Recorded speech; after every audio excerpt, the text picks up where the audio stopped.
Good morning. This is the Eager Beaver Show. You are listening to a True North Eager Beaver Media Incorporated podcast.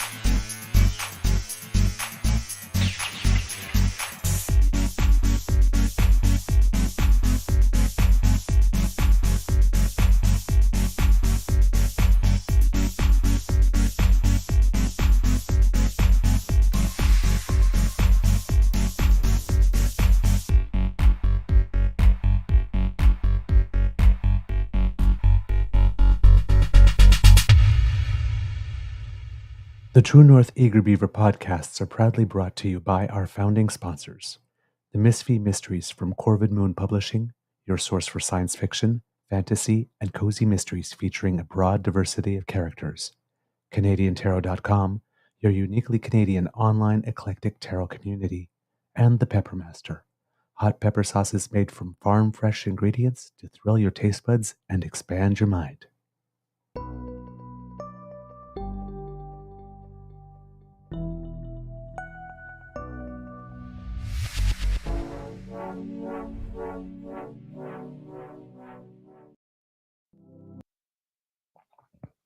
Well, good morning and hello, kids, and welcome to season 4 and episode number 606 of the Daily Beaver Morning Show.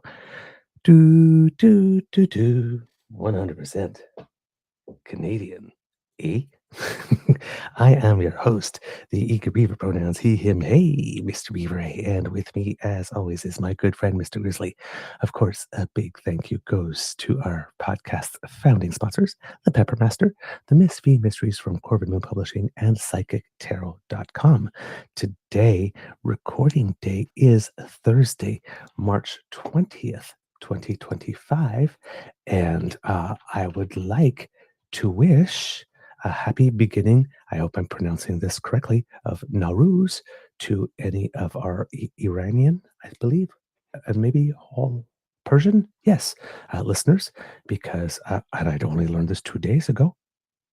See, we're always learning, but Nowruz is the Iranian New Year or Persian New Year. So there you go. And it seems that it's a celebration that lasts a few days.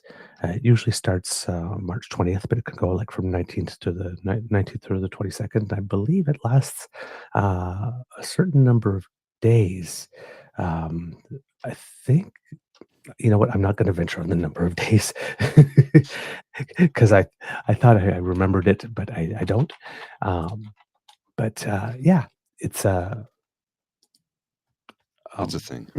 yeah, but millions of people, like, right throughout the world, but Middle East, Central Asia, beyond Iran, Afghanistan, Azerbaijan, so anywhere where there's Persian culture, because it's not just related to Iran. It's a like Ramadan and Passover and whatnot. It lasts several days, and so Happy New Year to everyone. It says, see how to wish a Persian a new year. On this auspicious day of new beginnings, may your spirit be renewed and your heart be filled with gratitude. Navroz Mubarak. So, yeah, a friend of mine who was there you go. Who is Persian, originally from Iran. She's gone to visit family. Mm-hmm. There was a big family in celebration. Canada, by the way. Her family's here. Just she's visiting family right now because of that particular. Yeah. Thing. She had tweeted about it yesterday, posted a photo, and I was kind of like, huh? I'm not sure what this is. Yeah. Well, there was a big celebration in our neighborhood about 2 days ago. It was like lots of noise, and Alex was like, maybe her sweeter's like, what's going on? Is there something going on? Should we be making a noise complaint or something? This is pretty loud. And it's like, oh, no. It's New Year celebration. It's permitted and all that kind of stuff. It's like, oh, we didn't know. That's But Nowruz means new day in Persian. So it's a 3,000-year-old celebration marking the arrival of spring and symbolizing renewal and rebirth. So it's always around the time of the equinox. So there you go. I think we're all going to go to bed a little more smart tonight. That's a good thing. A little more smart? Yes. A little smarter? I'm trying. Like this, I'm trying to throw in the little jokes. It wasn't okay. I wasn't sure. That's why Yeah. Ah, All right. going to be a little more smart. MRT. I mean SMART. ah, Mr. Grizzly, how's your mental health today, sir? Surprisingly good, actually. I I didn't. like It it. was a toss and turning, sleepless night, but I woke up tired, which is nothing out of the ordinary, but not no anguish, no despair, no anxiety, not feeling exhausted for a change. Fresh pot of coffee just brewed. Yeah, I think it's going to be a good day. I think it's All going to right. be a good day. Mine's pretty good too. I had 2 curling matches yesterday, lost both of them. By the last one, I was exhausted. I couldn't even focus. It was a terrible match. Was terrible match. We just after 4 ends, we just said, let's just shake hands. I couldn't make a thing. I was before going to the match. I was looking at my beaver sweetie with almost tears in my eyes. I'm so tired. I just want to go to bed now. So yeah, did not have a good game. So much so that such a bad game and so not good that I was actually in the locker room for about 3 or 4 minutes, trying not to get emotional because I played so terribly. Oh, wow. There you Yeah, go. so tired that my emotions were a little. Because I mean, it's a recreational curling game. We're not at the Olympics or the World Championships. You lose. You just move on. And I was so disappointed that I played so terribly. I was on the verge of tears. I was like, yeah, you're tired. You need to go to bed. Well, consider too that you pay money to be there. You're not paid money to be there. So it's like how emotionally invested do you get, right? Right. It's just like, ugh. But you still want to do well, right? Because especially in doubles, there's only 2 of you, and if you don't show up, quote unquote, like this, you sink your team, and it's like when you're just 2, when the other person can't save you, Mm. it just doesn't happen. In a 4-person team, if one person plays bad, the other 3 can maybe save you, unless it's the skip who's playing terribly. But yeah, when you're just 2, if one of you plays bad, you're done. So, and I was done before I even got on the ice. Oh well, but I did get a significant amount of sleep last night, thank goodness, and feeling much better today. Uh, Kids and Cubs, I'm also feeling better because I have some rather fantastic news for you. Oh. Remember when I keep on telling you about those 3 milestones, right, in public polling? First one was that the Conservatives come out of majority territory, which happened a few weeks ago.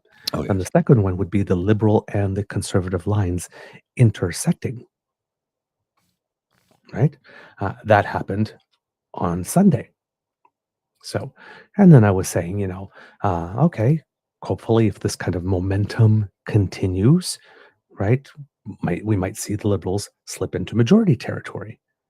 Yes, and that would be, and you would start seeing that in the Conservative. And each milestone, I said you would see something. So when we reached the first milestone, that's when the Mark Carney is sneaky, and he moved, I think, 3% of Brookfield, because there's Brookfield, the company, and then there's Brookfield Asset Management. So he moved the 2 different smaller things. one. Yeah. Like this, and that's all. He moved it. He moved everything, his entire company, to New York, You just didn't to do that. comply and roll over for Trump. So we had all that, and he's corrupt, and you need to look at his finances, because even though he's the most vetted prime minister we've ever had, there's something wrong about him. Yeah, this Let's guy not talk is about the fact I have a deferred prosecution agreement. Wait. We'll leave So that out that, of the equation. Right? so that was milestone 1. Then there was milestone 2, and then we got the announcement that embedded media will not be allowed to follow the Conservative campaign this time And then, around. of course, Well, people yes, screamed about embedded media need to pay their own freight, which they've always done at costs of thousands of dollars per person. yes. Which is, and the not having embedded media, it means that the Conservatives, because they're not very good at getting platforms out, and when they want to go into hiding, they're not very good at putting their schedule out and time enough for journalists to Toronto to get to Prince Rupert to cover it. So unless you're really, really local media, right? You're not going to get to cover that. And of course, you don't have the tools. So the Conservatives, because they like to help, will be there with their cameras and their pool feeds, and they'll create and manage stuff like that and send that to the larger media who just can't make a last minute trip across 4 time zones in a couple of minutes, especially maybe if the night before the event, you say the event's going to be at one place and then, suddenly schedule change. It's going to be somewhere else at another time. The next, those things that conservatives like to do, right? So, yeah, 'cause nothing says, right? We are a strong, confident party led by a strong, confident leader than wanting to prepackage your message yourself and send it out and hoping that people just broadcast it wholesale without asking any questions or doing any checks. Yeah. That's a strong and tough, right? Well, turns out, Mr. Grizzly, there was this decision had a little more panic behind it than I had first thought, because I assumed, right, with Conservatives having lost 30 seats like 3 or 4 weeks in a row and then more, at some point, the Conservatives do have a floor, right? There's not many more seats left to lose. So I thought, maybe take 2, maybe 3 more weeks to see the Liberals overtake.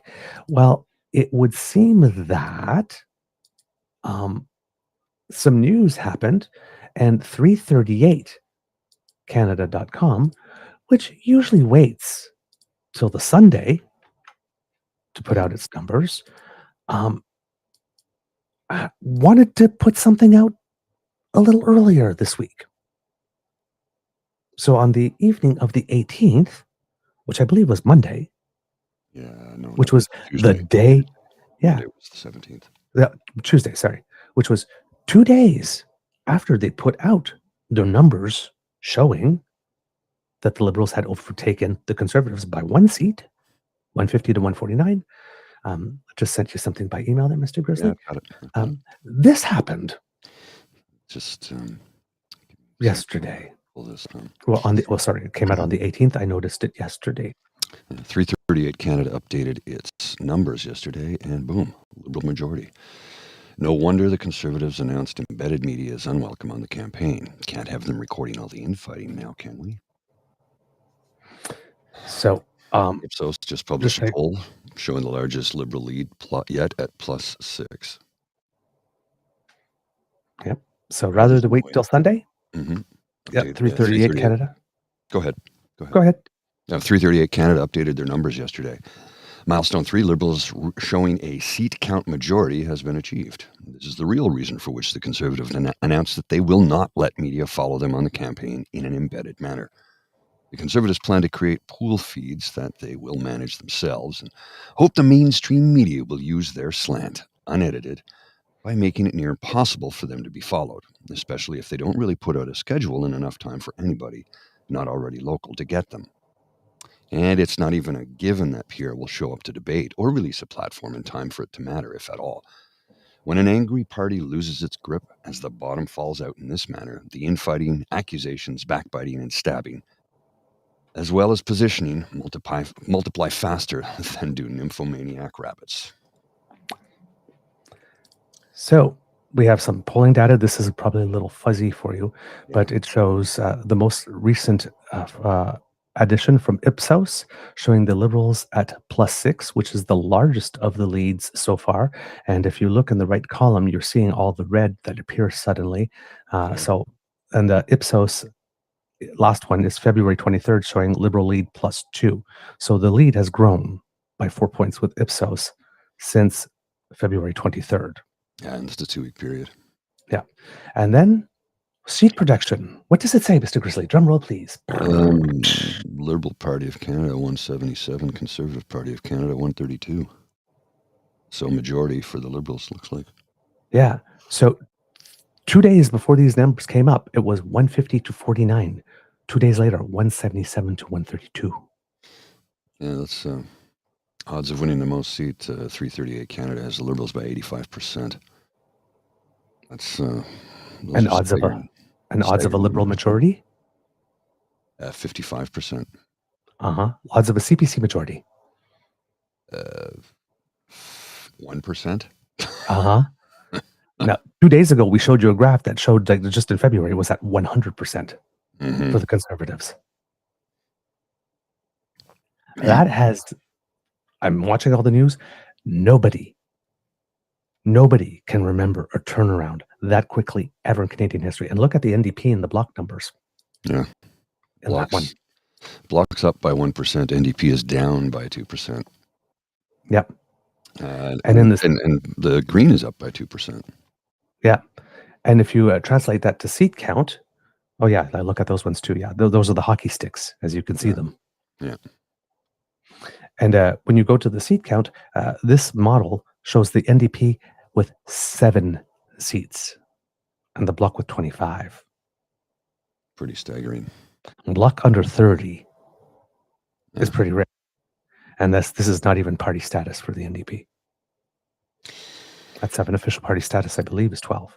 Well, again, you know what I feel about polls, but this is I'm gonna say this is pretty staggering of a precipitous drop from a monster lead to you lost. Again, polls are meaningless when it comes to the actual election, and I say that because the last 3 federal elections, the Conservatives were leading, and who won? Yep. So, and this doesn't mean that you do not go out to the polls. This is motivation. Correct. To go out to the polls. Rejoice as you go to the polls. In that same thread that I just showed you, Mr. Grizzly, there's a third post. And if people are wondering, right, is this real? Well, there's another polling aggregator in Canada, this one run by Eric Grenier, who you often see on CBC, also very respected. He's with an organization now called The RIT, W-R-I-T. And they put out their numbers yesterday too. Now, the day before yesterday, they were showing the Conservatives in the lead by about 5 or 6%. But now, what does it say in terms of the overall numbers? 1.8% increase, 37.7% for the Liberals and 37.4% for the Conservatives. So yeah, it's wow. Liberals take the lead, and then if you go to the next slide, what is it showing? How many seats could each party win? The Liberal 176, the Conservatives 133, the Bloc 26, the NDP 7, which would lose them official party status. So again, Bloc under 30, NDP no official party status, and this one too, showing Liberals in majority territory. That's 2 different polling aggregators with slightly different methodology. Within 24 hours, both showing the same thing. And according to the RIT, they have 6% probability of Conservatives winning majority instead of 1, and the Liberals with 53% rather than 55%. Well, and of course, Canada Proud comes out with, after more than a week on the job, can anyone name just one thing Mark Carney has done to stop Trump's tariffs? Yeah, tons. I can give you 2 right off the top. According to Max Fawcett, he bought a key piece of radar technology from Australia out from under the U.S., secured a draft deal with Europe to participate in their defense sector buildup, one that includes contracts for Canadian manufacturers. So, yeah. He's done a lot. Yeah. And again, as I keep on saying, his schedule. He's been prime minister for 6 days. DeFasco, meeting with the leader of France, one of our founding. And they've entered a new security. Yeah, it looks like we've entered a new security and intel sharing agreement with France. Yep. Then meeting with the sovereign. Then meeting with the leader of the UK. Then a trip to Nunavut, where they discuss a whole bunch of military things. And what was the number one thing that Pierre Poilièvre wanted? That he did? Yes. The day he was sworn in? Yes. Right? Yes. Well, we can't say canceled the legislation, but reduced the carbon regulatory fee at the consumer portion to 0 through an order in council, which again, for the pedantics out there, yes, Carney signed the order in council. It was on camera. We saw a signature. And then it goes to the governor general because we live in a constitutional monarchy. And yes, she signs off because there's a difference between signed and signed off. I know that when people say that Carney signed it, you go, was Carney the governor general now? Was he going to be the leader of all the provinces now too? Listen, your deliberate limited ability to understand words written in English does not make you right. Well, and this was from yesterday, right? This was from yesterday. And somebody replied with, and I know this is hilarious. I know counting is hard, but it's only 5 days. It'll be a week Friday afternoon. Exactly. For the pedants amongst us, such as myself, because I am a pedantic individual. Yes, I like that a lot. I like that a lot. Yes. So yes, but here for all the people out there saying, "Oh, it's not real," I guess it was sent to the governor general, and she did sign off. So it is in effect. The rate is right now 0. And yes, the law still exists, and yes, the law still needs to be repealed. But the only person in Canada that seems to want to keep the law on the books is Pierre Poilièvre right now. Because again, you know that Tithio Modalix cartoon that we showed you with him wrapped around Trudeau's leg as he was leaving? Yes, that's what he's doing to that bill now. He needs it to exist to be able to campaign on it. Because Pierre right now could agree, could go up to the podium and say, "Hey, I so believe in this. Yeah, let's reopen Parliament. I will not vote non-confidence in the government at the first opportunity so that we can introduce legislation." I am very happy. I'm pretty sure that Mark Carney would be more than pleased to table the legislation himself with his name on it as the sponsor and see if he can get the Conservatives to vote with him.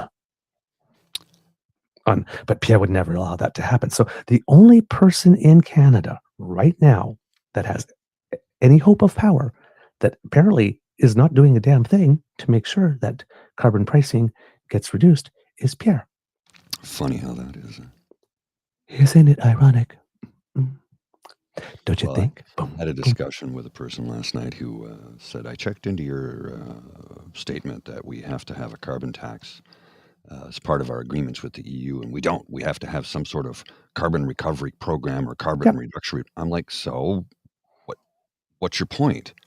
I go, we have to have something for part of our deals. He goes, but not with the US. I go, I know that.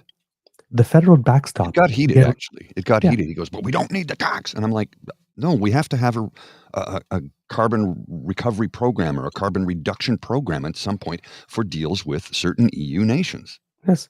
Here's the thing that these people don't understand, right? Say, no matter what it is, you're going to be paying it. Mm-hmm. Yes. Whether it's a hidden tax, whether it's a carbon capture program and you're throwing money in it, whether it's you trading credits on the carbon market, it all trickles down eventually. So it's not a question of whether or not you're going to be paying for carbon regulation or not. It's how.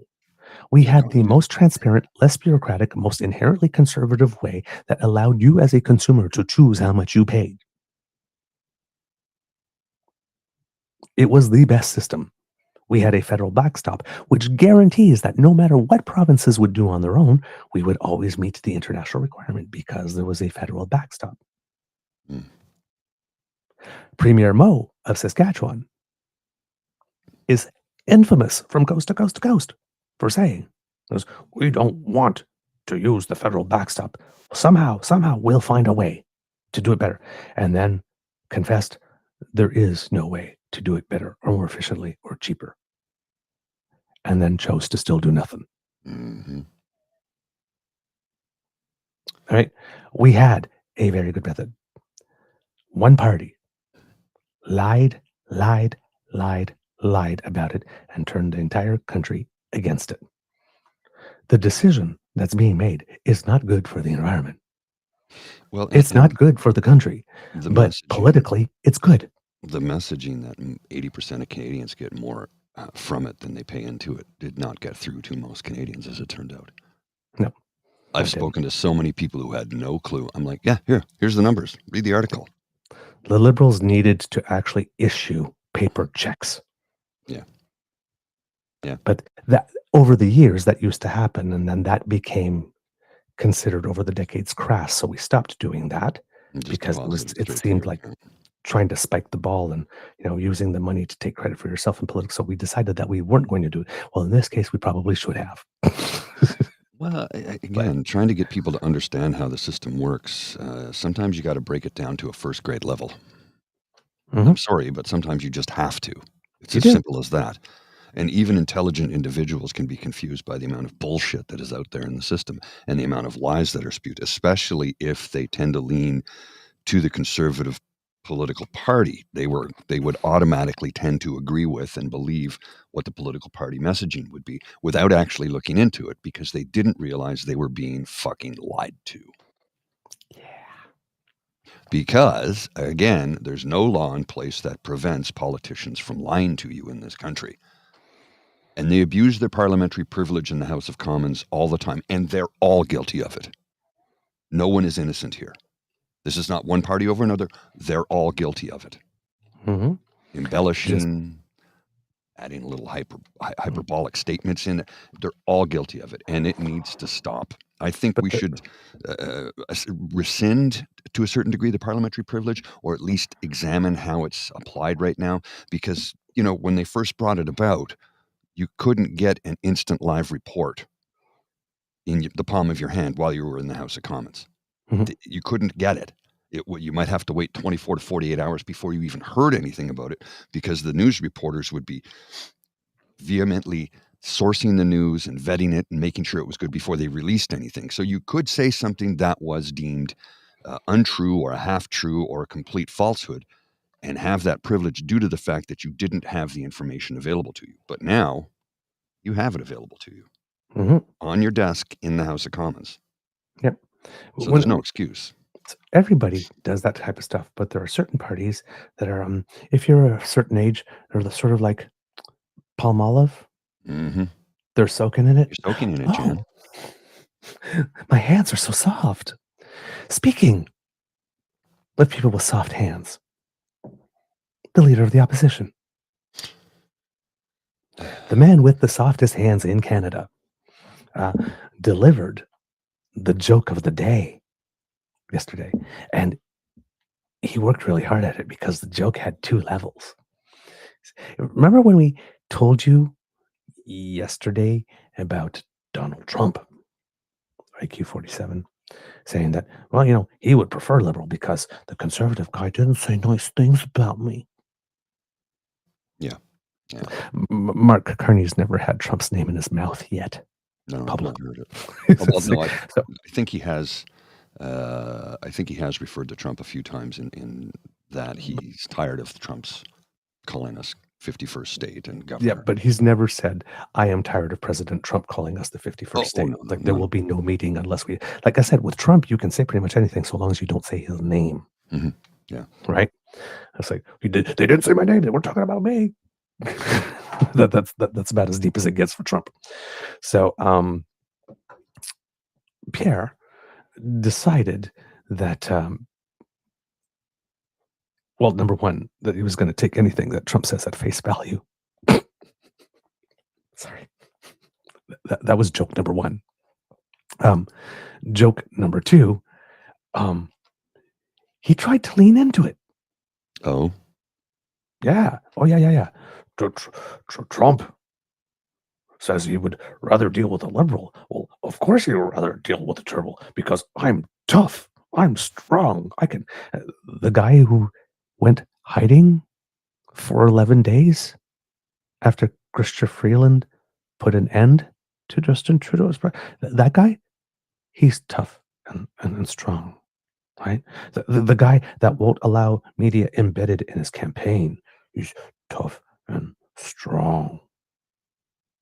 The guy that frequently gets into verbal spats, not only with female, but seems to particularly delight in getting into them with female journalists. Hashtag McTow. Is a tough and strong. It's like, of course, Trump doesn't want to. Trump doesn't know who you are. He just knows that you're some guy who did not say nice things about him. That's it. Trump likes celebrity. Oh, yes. Mark Carney is a celebrity. You, Pierre Poilièvre, are a nobody on the international scene.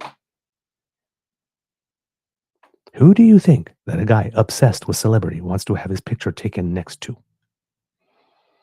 Another pasty, white, nasally, high-voiced guy in a blue suit with glasses trying to do Trump's shtick? Or an international global banking superstar? Girl, you ain't tough. You're not tough at all, according to the CBC here. Poilièvre says he's a tough guy to deal with and can take on Trump and his taunts. Dude, you can't even take Mark Carney pointing out that you've never had a real job. Come on. This is by John Paul Tasker. Conservative leader Pierre Poilièvre said Wednesday he's a, quote, tough guy, well-suited to take on U.S. President Donald Trump, and that's why the American leader said he thinks it's easier, quote, to deal with a liberal in Canada than a conservative. Maybe it's easier to deal with a liberal in Canada right now. Trump thinks that because the liberal that happens to be there didn't say the name Trump while criticizing him. So, now, of course, Pierre, we know how tough Pierre can be because about maybe a third of his vote relies on him. Licking Trump's colon clean, I believe, is the expression. So this will certainly help his fortunes. Again, Max Bernier just sitting in the wings. Come to me, my children. Come. I always told you Pierre was not one of us.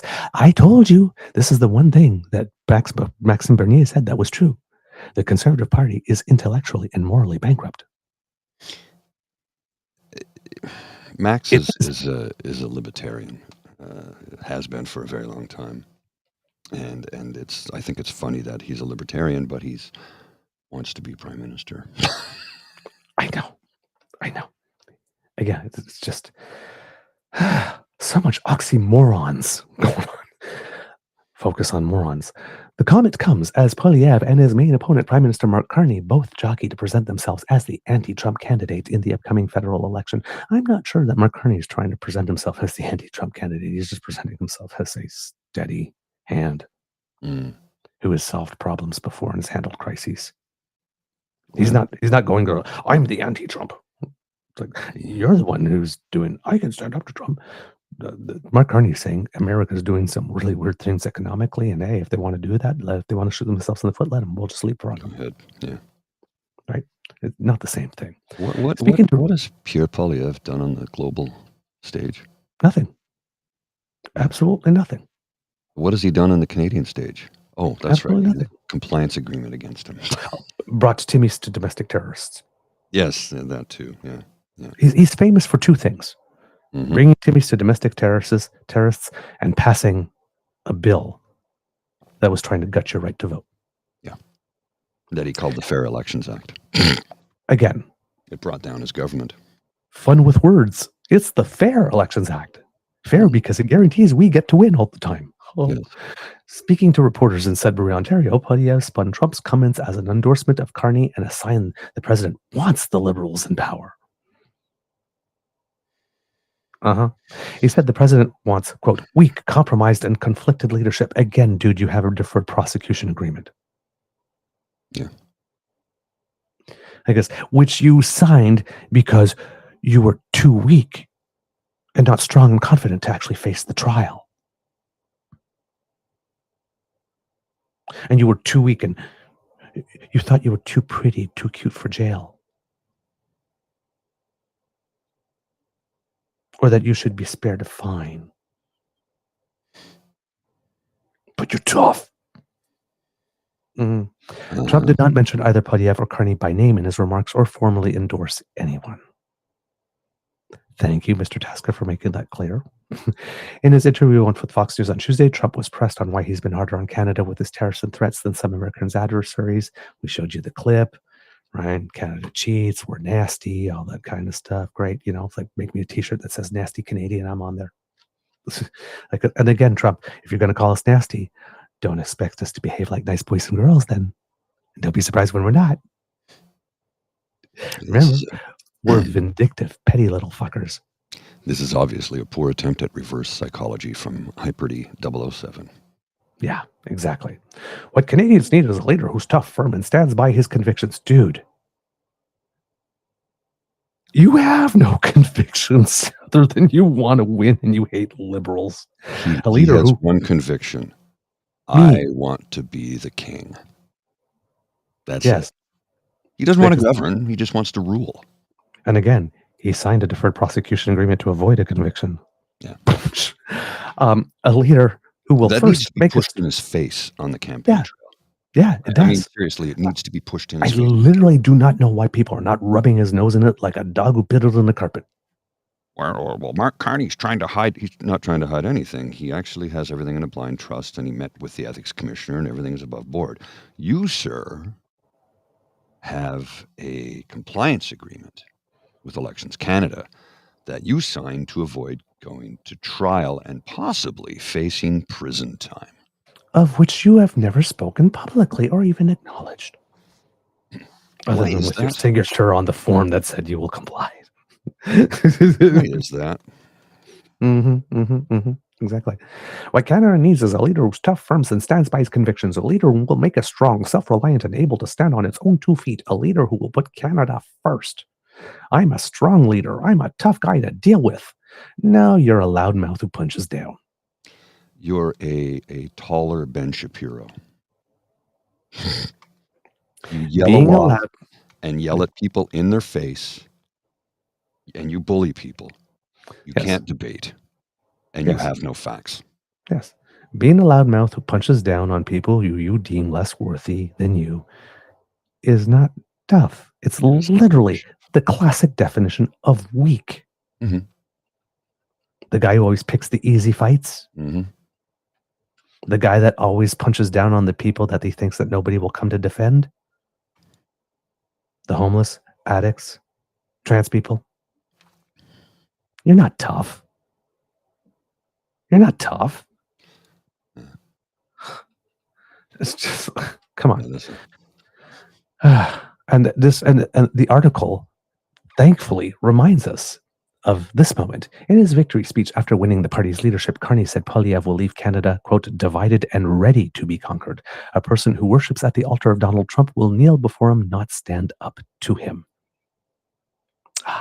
Yes. Thank you, Mr. Tasker, for putting that in the article, because that's a nice little reminder there. Gotta show you a picture that was sent to me from Denmark, which I think you'll find fascinating. The Danes have a brilliant sense of humor. You remember Denmark is the happiest nation on earth and has been for a number of years now. They also have a very wicked dry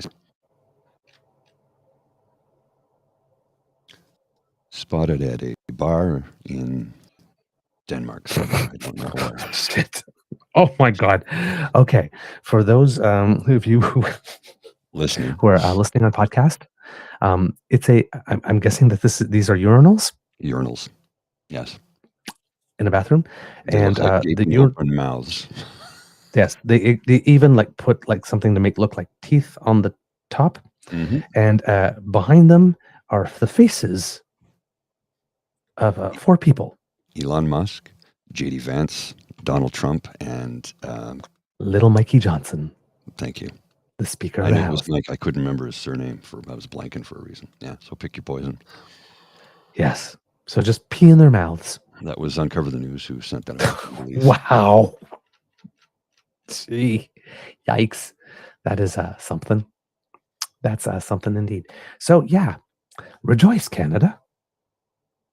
Because it seems that the majority of us, at least at the moment, remember, polls are a snapshot in time. They reflect where things were when the polls were taken. So we can't say that that's true today. But as of a couple of days ago, the majority of Canadians thought, yeah, we're not him. Like, absolutely not him. We're at the cafeteria. It's an 8-seat table. There's one person saying, sorry, all these seats are taken. You can't sit with us. Someone's coming next year. The photograph I just showed says, seen in Denmark recently, which urinal would you use? And the first response is killing me. Oh, no. Not Mike Johnson. I fear he might like it. Ooh, snap. That's the only one I'm going to read. Some of these are really nasty. That's the only one I'm going to read because I thought it was funny. Oh, damn. Said I'm not reading any more of them because they get pretty nasty. Wow. Okay. Yeah, I have a feeling that people are not being shy at all about saying what it is they think at this moment. It's like, hey, dude, it's like you're talking WW3 here and stuff like, it's like we're gonna let fly a bit, okay? So then Pierre came up with his I'm gonna get a coffee. I'll be right back. Latest announcement, and it's dumb. He went up to Sudbury. Again, he tried to human with the people that were there wearing, the orange and yellow vests and hard hats and, trying to, not successfully doing it. And then once again, telling us how it is that we're worthless and all that kind of stuff, as he usually does, the same old shtick. And then he made an announcement that he was going to make sure that everything in the whole Ring of Fire area was all good and fantastic and pumping. We're going to, really explore the potential of that era. Pretty much like Doug Ford said in the Northern Ontario debate, which was a little weird because it made it seem that like he was only interested in them for their minerals, but not really for them, especially the way that he was talking about it.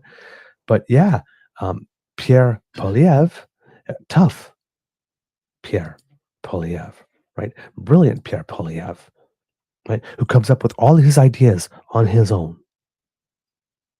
Never copies anything from anyone. Remember that liberal commercial with him saying everything that Trump says? Well, we know that Pierre Poilièvre doesn't like Doug Ford. Well, it seems that Pierre Poilièvre is now copying off Doug Ford's test as well, according to the Canadian press. Conservative leader Pierre Poilièvre said Wednesday he'll, quote, set a deadline to approve all federal permits for mining in northwestern Ontario's Ring of Fire region. And you know how long he's going to take for this? 6 months. Apparently, in 6 months, Pierre believes that we can do all the study that is required to make sure that we just don't destroy the water tables with stuff that happens from mining.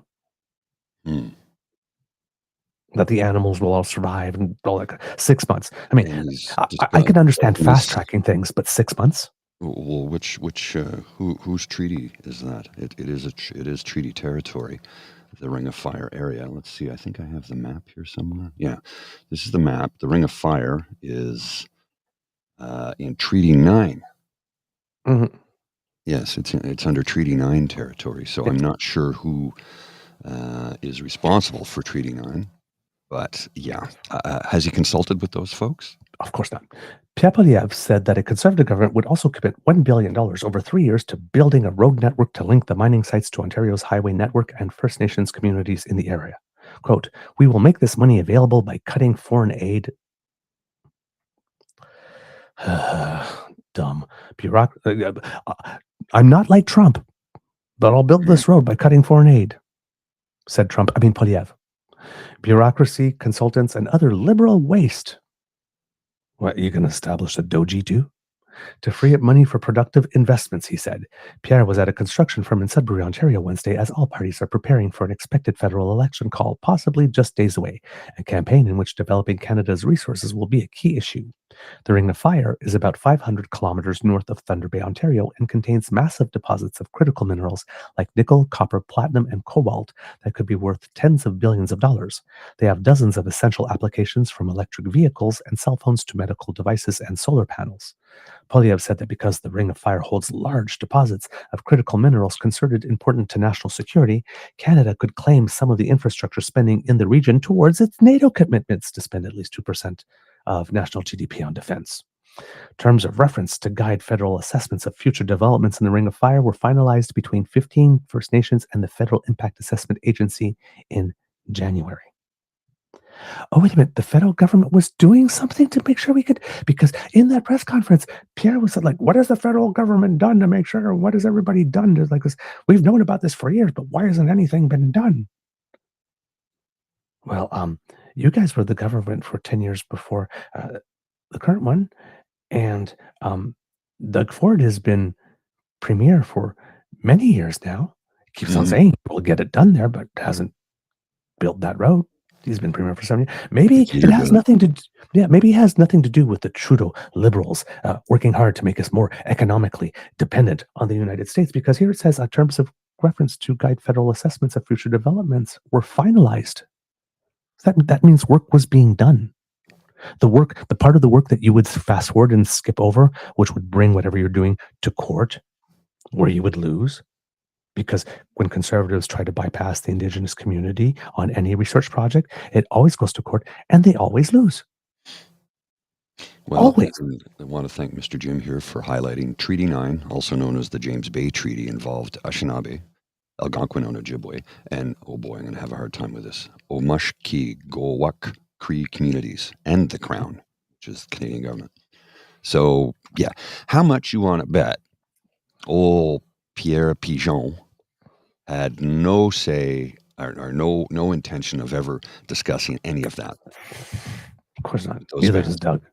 He said something like, we're going to let the governments like share some of the with the indigenous. No, you're not going to let them. They're owed that. Yes. You don't let them have. They get that. Period. Period. Ontario Regional Chief Abram Benedict said that some Northern First Nations are on board while others are still going through their local decision-making processes.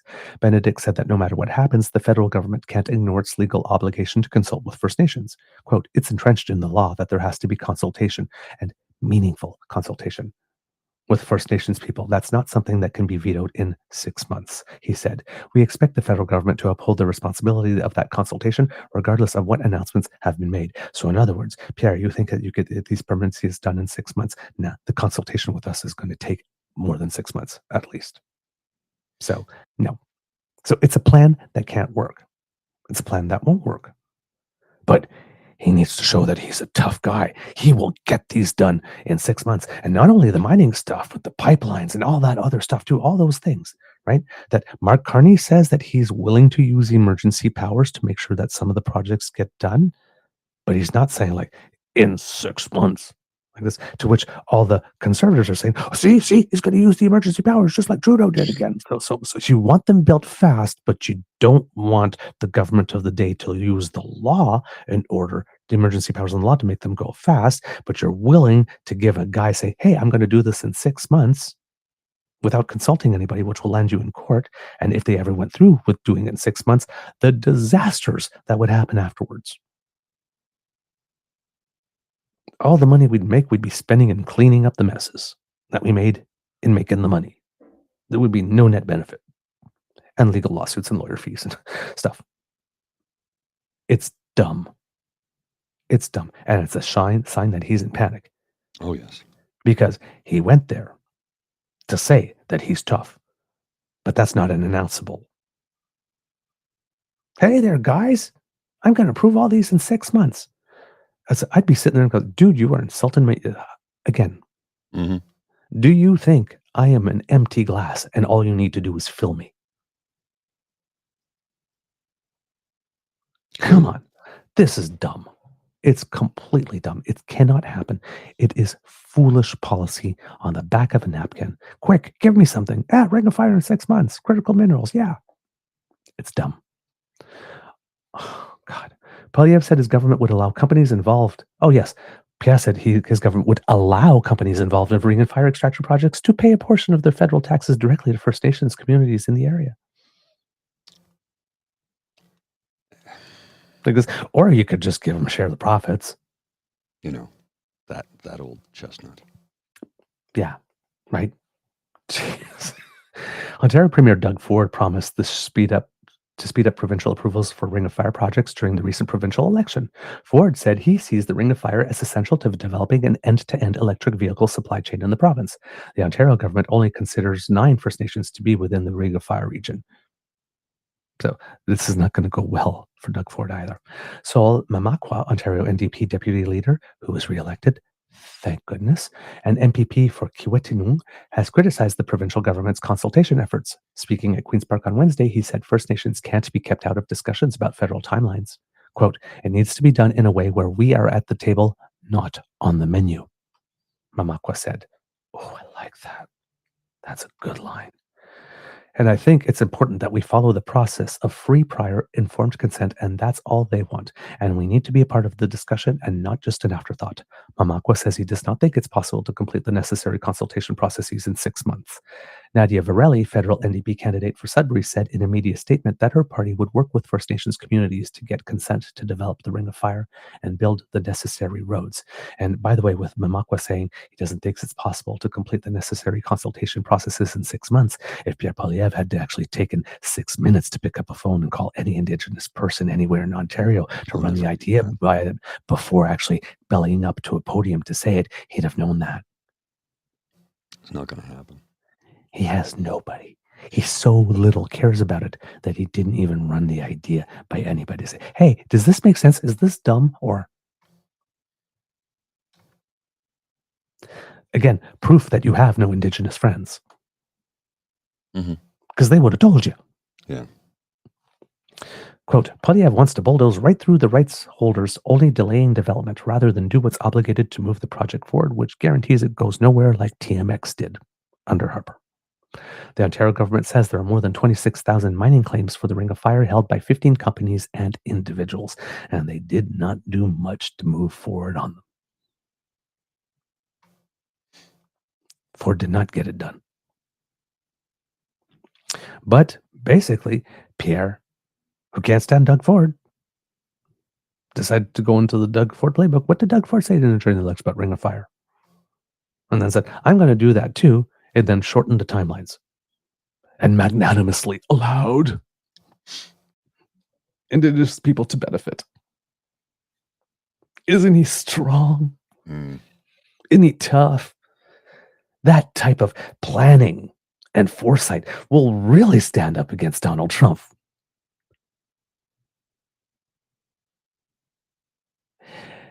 Pierre, here's the thing. If Pierre Poilièvre negotiates with Donald Trump, Pierre Poilièvre is going to show up at a curling arena for a wrestling match. I mean, it's not out of the question. Come on. This is not serious. Of course not. That announcement was a waste. Nanosecond. That's it. That's it. He doesn't give a shit about anything but winning, and he'll say and do whatever he can to win the nanosecond. And hopefully, in his mind, that gets him one step closer. He wants to try Stephen Harper's incrementalism, but he's incapable of doing it because he can't help himself. He has no patience. None. He has no patience. He needs the instant reward. He needs the dopamine hit. He doesn't know how to play the long game because he's been getting the dopamine hit from Twitter for so long that if he doesn't get it, he goes without. He goes into withdrawal, and he has to do something outlandish, which is why he has a press conference every 3 days. Because he can't stand up in the House of Commons right now and spew his bullshit. And a press conference every 3 days with nothing to say. Nothing. If you truly believe that Canadians are stupid enough, and clearly you do, because you went to a microphone with cameras rolling and you made this announcement, to believe that you can get a mining project or an oil project or a pipeline approved and permitted in 6 months, I mean, Canadians, especially those who hate watch us, do you really, really believe when it's just you, yourself in a mirror, alone in the dark, with no one else around, and nobody can see you, nobody can judge, just you, do you really, really, really, really believe that a mining project or a pipeline or an oil exploration project can be approved and permitted in 6 months? Has there been anywhere in the world, well, let's say the developed world, where you've seen this happen? In the history of Canada, let's say since the 1970s, have you ever seen anything like this approved in 6 months? Ever? If you're about 50, have you ever seen anything like that approved in 6 months in your lifetime? Even once? He is telling you to your face, I think you're stupid, and I'm going to treat you as such. It's never going to be any different with him. That's who he is. That's his brand. That's all he's got. He thinks you're dumb enough to believe this. Mm-hmm. Prove him wrong. He's counting on it. He's counting on ignorance. He's counting on apathy. He's counting on stupidity. Being informed is a choice, Canada. Choose to be informed. That's why this we're guy's here. lying to you. This is panic. Quick, give me something to announce. It's sad. I don't feel sorry for him. He brought it upon himself. Well, the seeds, I kept on telling you, the seeds for this were planted all the way through by the way he was doing stuff. Oh, yes. And it's happening. It's just, he's not a smart man. He's just not a smart man. Well, this is interesting news. What's that?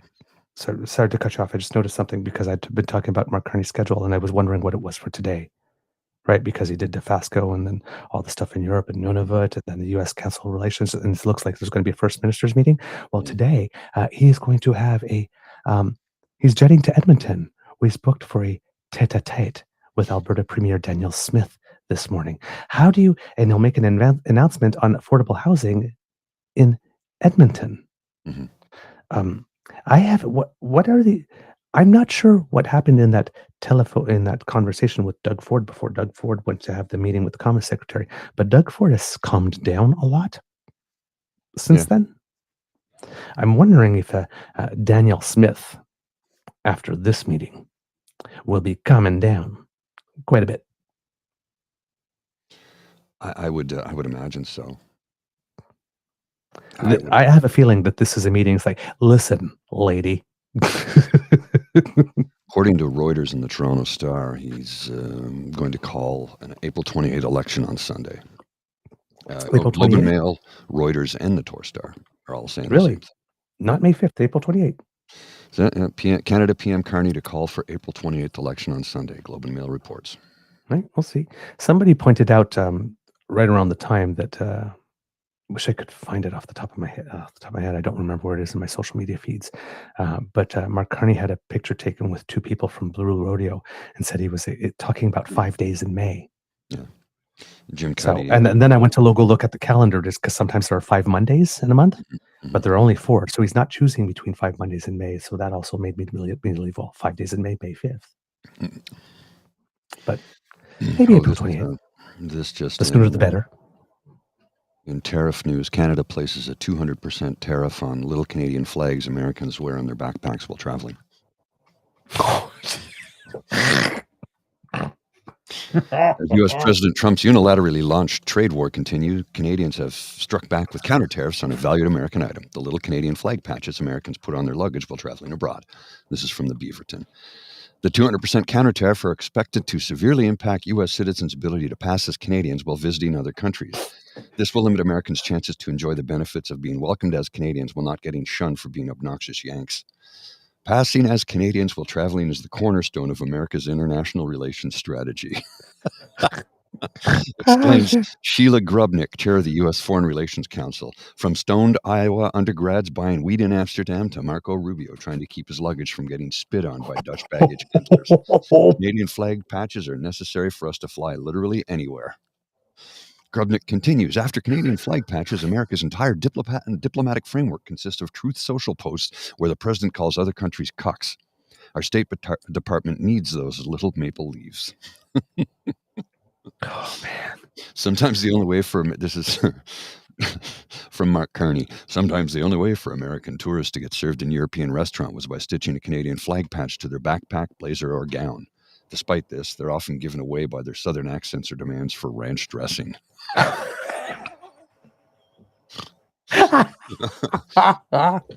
Prime Minister Mark Carney maintains the 200% flag patch tariffs will stay in place as long as Trump's tariffs do. In the meantime, I'm sure Americans can skip vacationing on the sunny beaches of Monaco or Thailand and instead travel to the meth gator-infested swamps of Florida. Meth gators. There's a scary concept. That would be a set of movies right up there with Sharknado. Meth gators. Harold Skemps of New York says, I tried traveling with an American flag patch one time, but I just kept getting pelted with croissants. I need a maple leaf. This one is funny. Sue Hawks of Indiana commented, do they got NASCAR in other countries? Well, then why the hell am I going there in the first place? Joseph Grams of Kentucky commented, without a Canadian patch, I guess my only option for foreign travel is to enlist and wait for the next invasion. Oh, God. At press time, Canada is considering 500% counter tariffs on all ketchup chips. That's from the Beaverton. I thought it was funny and wanted to read that. That is fantastic. I love that. All right. So, Liberal majority predicted. Pierre is tanking. Pierre trying to save himself. Pierre trying to make sure that he can really, really, really control the message, right? Because, as I keep on mentioning, it sure would be a shame if on the campaign, the press pool that was following you happened to hear all the infighting and arguing going on behind closed doors and make your party drama the daily story every day during an election. Oh, well. So too bad. So Pierre's doing it to himself. He's sinking, fading into irrelevance, which is probably the thing he hates the most, actually, is being irrelevant, given how thirsty he is for attention. If that trend keeps working, this will be good. Of course, there's a whole election campaign to go through. Like I said, Mr. Grizzly, April 28th, I would have been less inclined to believe it until these numbers came out, because if these numbers are showing majority now, then hey, let's just speed it up a week. Let's just do this. Yeah, so I can understand that thinking. Yeah, of course, who knows? The conservative will say he's doing this so that he can avoid his ethics commissioner report because it'll be under the 120. Oh, whatever, man. Yeah, whatever. Grasping at straws. It's right now when Pierre Poilièvre talks, it's like Charlie Brown's T-shirt for me. Yeah, the teachers and adults. Yeah. It's just in from Newsweek. Germany is now warning its citizens that they are not guaranteed entry to the U.S., even if they have a visa or entry waiver. The country updated its travel advice for the U.S. after several Germans were detained at the border. Yep. Well, that's what we told you before, that lady that you mentioned, right? Because she's a good-looking white woman, would probably, get some attention. Well, and it definitely did. Yeah, she was detained, held behind bars for nearly 2 weeks, and is now back home. I'm glad she's back home. I don't know. Never should have been detained in the first place. I don't know. I don't know that she's 100% innocent. It sounds like there were some mistakes made on both sides, but I think what they did, their response was a little what we would call over the top, perhaps. Yeah. Well, I mean, there's maybe some mistakes in the sense that she had an initial visa, and then the company was not going to happen, and she was in Mexico, and she found another job while she was in Mexico, got another visa, and was coming back. So, I mean, she did have a work visa. It wasn't the same one, but she did have one. So she should have been able to enter. But the most important thing is when they told her, you know what, no, we're not going to recognize this visa. The one thing that had to happen at that point is, do you want to try to enter anyway, after which we will detain you and whatnot, or do you want to find another way back to Canada or remain in Mexico? Hmm. And that option was not given to her, No, it which wasn't, means he was kidnapped. basically. Yes. And they had done it to 2 Germans before. We had read that in that story. So, and then there are more of these types of stories here. Charlie Angus had brought attention to something as well, but there were 2 people, I think, that had crossed into the United States from Canada and had been asked a whole bunch of really weird questions. And yeah, I don't know. I can't remember all the details here about this one, but let's see what it is here. It says Niemöller and the Dangerous State of American Tourism. This is Charlie Angus here. The border between Canada and the United States is nearly 9,000 kilometers long without bayonets or guns. A border where neighbors in British Columbia and Washington State, Ontario, Michigan, Quebec and Vermont, New Brunswick and Maine cross back and forth. A border that cuts right through a library and opera hall. What a powerful symbol of shared values and traditions. It's just a line between neighbors, no big deal. But no more. Consider the treatment of Jasmine Mooney, the co-founder of a drink brand. The young entrepreneur was looking to renew her American work visa. It should have been simple and straightforward. Instead, she was arrested by ICE and dragged into a detention cell. She was held in chains for the first 3 days without even a blanket to keep warm. And then there's Becky Burke, a young British student who was backpacking in the United States and made the mistake of trying to cross into Canada without the proper paperwork. She was turned back, and United States officials had her immediately arrested as an illegal alien. She has been held for weeks in a brutal detention center. Jessica Brosch, a 29-year-old German, was arrested while trying to head to see friends in Los Angeles. She was held in an ICE detention center for 6 weeks. As reports of nightmarish encounters between tourists and U.S. border guards mount, it is sending a severe chill for those considering travel to the United States.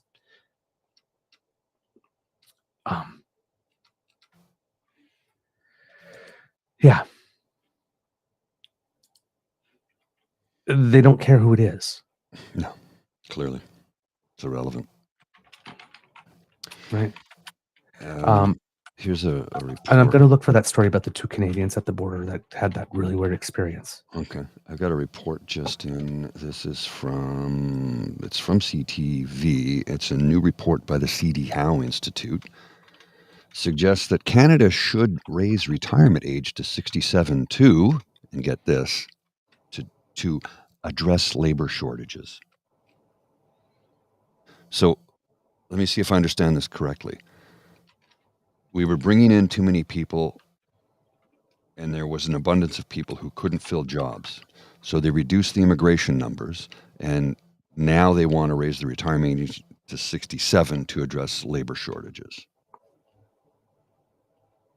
Would somebody please make that make sense to me? There's too many immigrants. They're taking all the jobs. Okay, we'll reduce the numbers. Well, shit, we have to raise the retirement age so people can keep working because we don't have enough people to fill the jobs. Oh. Which is it? Yeah. A new report by C.D. Howe Institute suggests Canada should gradually raise the normal retirement age to 67 in order to address labor shortages and help sustain pension systems. The public policy think tank based out of Toronto says the change would put Canada in line with successful international models. Life expectancy has increased by 10 years, so this is important to consider all these factors and inform individuals. They need to live longer. They need financial support for longer life after retirement, said Parisa Mabubi, senior analyst with the C.D. Howe Institute. However, delaying access to pensions is an idea not everyone agrees with. If you're going to start pensions later, then you have to make sure those people whose health fails earlier, they are not affected by it, said Bill Van Gordon, seniors advocate. In Canada, employment opportunities are limited for seniors, especially on the East Coast, where unemployment rates are highest for the group. That's one reason why the report also calls on provincial governments to adopt targeted policies to support older workers, such as flexible work arrangements, part-time career opportunities, self-employment options, particularly in regions like the Atlantic provinces, where senior participation is notably low. The study also suggests Canada should invest in high-quality training programs for underrepresented groups, focusing on digital skills and job search strategies. Canada's labour workforce grew steadily since 1976, but experienced a decline in 2020 due to the pandemic, according to the C.D. Howe Institute. By 2024, Canada had 22.1 million people in the labor force, an increase of about 1.9 million from 2019, mainly driven by the expansionary immigration policy that the country has followed until recently. Immigrants accounted for 56% of this increase in the labor force, while non-permanent residents made up 32%. While the labor force has grown over time, the study also notes the labor force participation has trended downward over the last 2 decades. The trend is largely driven by an aging population, as participation rates drop sharply after age 54 and continue to decline with age. Yeah. If you tell me I got to work 2 years longer, if I get a job, yeah, I know. Unfortunately, I was not able to find the other article, but I will look for it and bring it to you another day, because there were some Canadians trying to enter the United States from the northern border, and there that had some very, very, very unpleasant experiences at the border. From PNC Bio says, yes, the ones we need in the labor force are 66-year-old senior citizens. Yeah. Right? Yeah. They're like, well, they'll have to get flexible works. Yeah. You know how many employers are going to do that? No. Yeah. Not happening. Oh, man. All right. What else do we have for you here, Kits and Cubs? Some trigger warning. Again, we're going to be talking about the Prairie Green landfill. Oh, yes. But as you know, they were looking for 2 people there, and they had found remains of 2 people. The first person had been identified, Morgan Harris, and the second lady now, Mercedes Myron, has been identified. So, again, hard news because of the reality of what happened, but in another sense, good news, because yet another family is going to have an opportunity for closure and healing. Once again, we're sending the message that people are not trash. Premier Wab Canoe said, Mercedes Myron and Morgan Harris are coming home. That is what we set out to do. I don't know if many of us knew the odds of success, but it turns out bringing them home was within our grasp. We went through a whole heck of a lot to get to this point, but at the end of the day, we did the right thing. And they did it way faster than they thought, and for way less money, because they thought that the search would take a full year. But using things like milk carton dates and all that kind of stuff, they were able to find and pare down where in the whole landfill to look, and found them pretty much around within 3 months.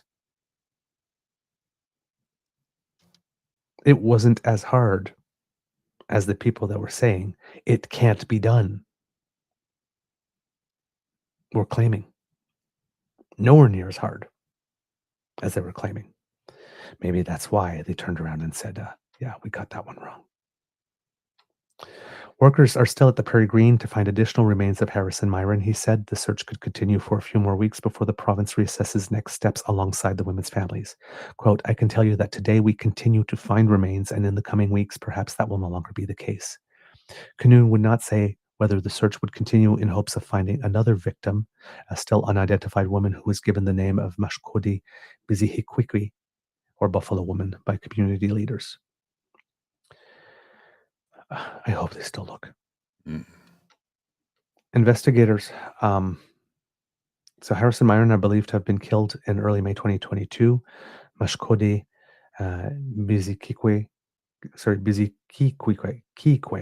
is believed to have been killed in mid-March of that year, but her remains have never been found. Investigators believe that the fourth victim, Rebecca Comtois, I believe her name is. If I'm not mistaken, all I see right here is Comtois in the article, but I don't see a first name for some reason, which is kind of weird. There should always be a first name the first time somebody's mentioned in an article. But they believe that Comtois was the last of this particular serial killer's targets, and her partial remains were found in a garbage bin in Winnipeg in mid-May of that year, with more found at the Bay City-run Brady Road landfill in June 2022. So her remains had already been found, and I'm guessing maybe that's one of the things that was the catalyst. Well, if she was in that one and they found her, then let's look in the other ones. I mean, you have to like this when you're putting the pieces together, because we get the stories in little bits. Hmm. But they had found someone. So therefore the families were saying, well, if she can be found, then ours could probably be found too. So I mean, it wasn't even like this mysterious, like maybe if we look, we can find, like, somebody had been found. And some people still said no to searching. Some people, man. Some people need to spend a lot of time with themselves and think about some Indeed. stuff. Donna Bartlett, Myron's grandmother, previously told CBC News that Myron made contact with the family for the last time on March 15th, 2022. While the family had hoped that Myron would reappear, Bartlett said they contacted police and put out posters reporting her as missing later that fall. Kyra Wilson, Grand Chief of the Assembly of Manitoba Chiefs, said she witnessed the strength, determination, and love of Myron's family as they fought to bring her home. Quote, "The courage is a reflection of the love they carry for her.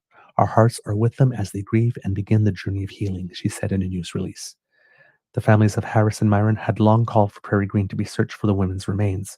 On the same morning Comtois' remains were found in the Winnipeg garbage bin, the remains of Harris and Myron in a dumpster a few blocks away were picked up by a garbage truck. It wasn't until June 20th, 2022, that police realized the remains had been taken to the privately run Prairie Green landfill in the rural municipality of Rosser, just north of Winnipeg. By then, more than 10,000 more loads of garbage had been dumped there. A search of the site, which was initially deemed unfeasible by police and later became a political issue in Manitoba's 2023 provincial election, began late last year. Then Premier Heather Stephenson, and leader of the Manitoba Progressive Conservative Party, apologized following the election for ads that promoted her decision not to search the landfill for Harris and Myron. And that was the particularly gross thing. It's not Yes. only that they say no, but they promoted their decision as no, as something with which to get elected by. We're being responsible. We would really, really like to, but it just wouldn't be safe for everybody else. We had to make the tough decision, and we're a government that can make these kinds of tough decisions, so vote for us. They literally tried to market it as a virtue. I'm glad they Disgusting. lost, and that they Disgusting. lost to an Indigenous man. Yes. Earlier this month, the Progressive Conservatives apologized to the families for refusing to search the landfill.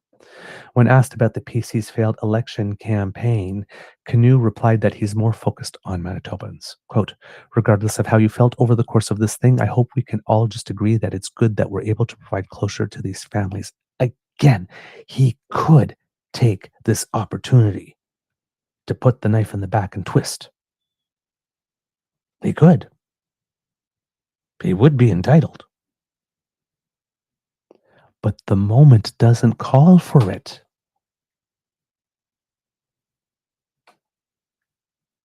This is not the time you spike the ball, not with this type of story. This is not where you take a victory lap. No. You did the right thing, and that's enough. And he avoided the temptation. This is a man of character. He doesn't go for the quick win. No. He's in this for Manitobans and the long game, and this is what people voted for. This is what people want more of, and the amount Decency. of individuals I've spoken to throughout the country, because I talk to people all over the country, believe it or not, who have said he is what this country needs more of. I hear it all the time, from no matter the political stripe. They're like, and I said, well, yeah, and let's observe, his bearing, his brand is NDP, but if you actually look at the policies they're enacting and the manner that he behaves and performs in, he's got more in line with Joe Clark and that brand of progressive conservatism than anybody. Yep. Yep. We will give you a hand up, not a handout, if you're willing to put in the effort on your part. That is a conservative mentality. An inherently traditionally conservative mentality, Yes. not what's passing for conservative these days. No, that's an inherent conservative tenet, if you will. Yeah. Canoe said in the future he would like to publicly honor those who participated in the Prairie Green Search. Again, nailing it. In the meantime, he urged time and space for the families of Harris and Myron. Quote, I hope that there's healing for everyone. Hilda Anderson-Pierce, chair of the National Family and Survivors Circle, says the discovery of the women remains is heartbreaking for the entire community, particularly for the families of Harris, Myron, and other missing Indigenous women and girls. Quote, families have had to fight on the front line for their loved ones to be brought home, she said. That in itself is very heartbreaking. She also wants an inquiry to be called into Winnipeg Police's decision not to search Prairie Green. Yes. Yes.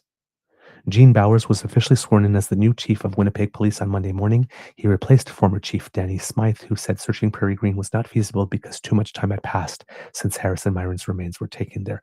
Translated from bullshit into English, yeah, we don't care about them and we're just too lazy to do it. That's what that meant.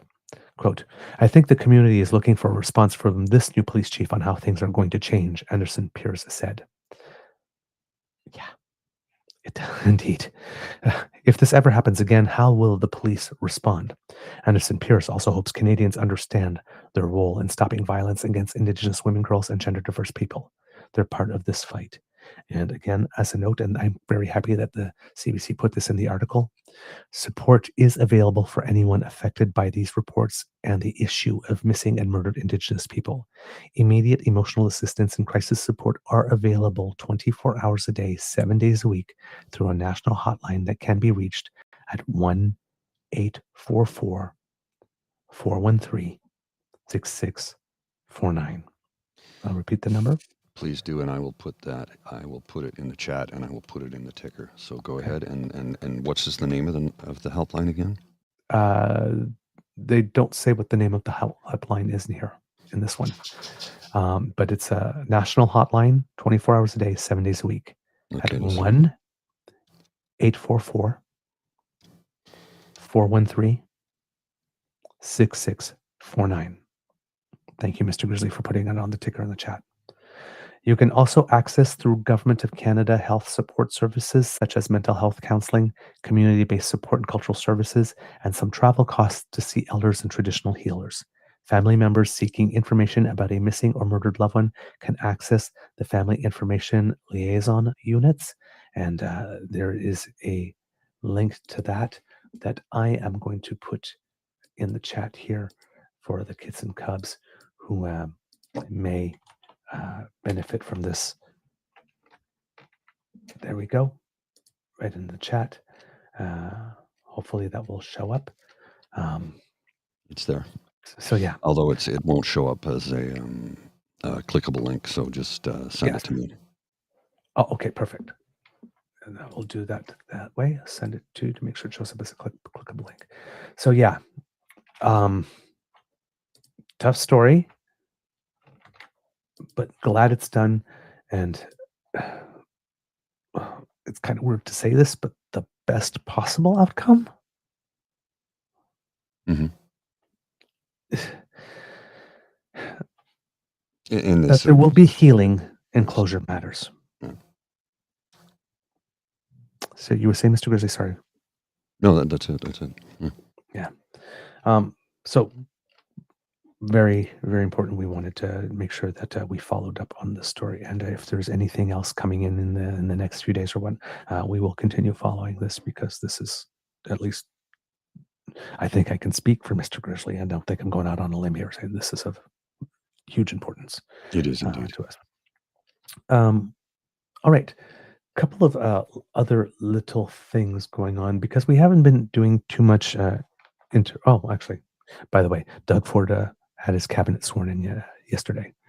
And I was surprised. I was going, why? He hasn't had his cabinet sworn in yet? Apparently, it takes a certain amount of days for Elections Ontario to actually confirm the results. So the swearing in can't happen before that. Because I said, well, gee, Mark Carney's already sworn in and gone. But I mean, that was a Liberal Party leadership race where it's, doesn't take as long to confirm the vote. In an actual general election of some kind, you want to take the time to confirm the data and the results. So that's why it happened. But he's now the new. They have been sworn in, and now they are able to start making decisions there with Doug Ford. So just that little thing there. Little tidbits here. The Vancouver Auto Show has asked Tesla to not show up this year because there's vandalism and stuff like that going on at dealerships. There's even been Molotov cocktails thrown at a few. And somebody just floated the possibility that it might be Tesla doing it themselves to get insurance because their sales are tanking and the stock is tanking so bad. Yeah. Look, that's a conspiracy theory. Maybe there's some truth. I don't know, but it's just... Let's put it this way. With these guys, you can't put anything past them. No, but here's the thing. I strongly do not support that at all. Me neither. Whether don't vandalize somebody. No vigilante justice. No, it's not. Boycotts, that type of stuff. That's all like this. But going into people work there, right? But vandalism is not the solution. It does not help anyone. It creates major issues for the automobile owner or leaseholder with their insurance companies. Their insurance costs will go up. And now apparently insurance companies are looking at dropping Teslas, is a rumor that I've heard. I don't know if there's any truth to that, but I have heard that. It's been reported that insurance companies are looking at it. Tesla stock has dropped 38%. Sales are dropping. Musk, who is the richest man in the world, and here's an idea, here's a number that will blow your mind, has lost more than $126 billion this year. Since, in December, he was worth $400 billion. Currently, he's worth $200. So since December, he's lost $200 billion in value. And he's still the richest man in the world. Yeah. No wonder Trump loves him. Yeah. A man who could blow through $126 billion in a year?